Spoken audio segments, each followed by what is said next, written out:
What's up, everyone? Hope everyone's doing well, enjoying what's left of our summer. Yeah, this is probably a little different voice than what y'all are used to hearing around here. I'm the son and editor in training behind the camera of Bentley Moto. I was out enjoying this awesome weather, and I thought I'd pull over and introduce y'all to my new bike, as I'm sure you'll be seeing a lot of it in the near future. Last weekend, I traded in my 2012 Iron 883 Sportster for this 2022 Street Bob 114.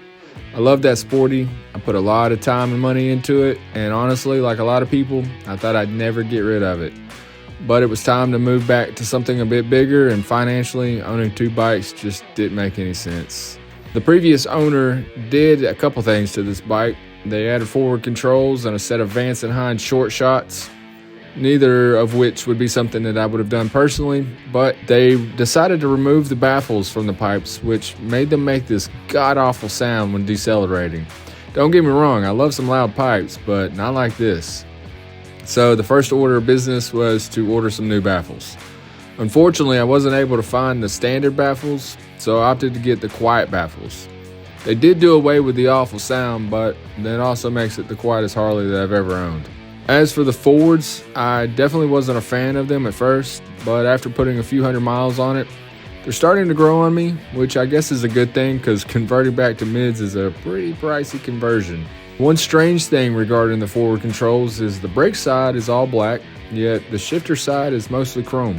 I already have some things coming down the pipes to do to this bike. For starters, I've ordered a black flush mount gas cap from Harley. I also ordered some LED turn signals and brake lights, and also some brackets to replace the front signals to the forks.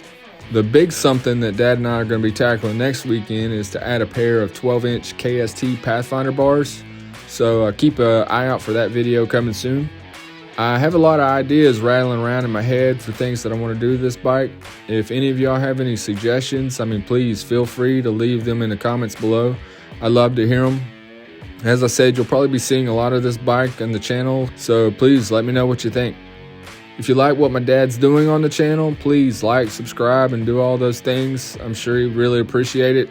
For now, I'll leave y'all with a clip of the bike with those quiet baffles. Stay tuned.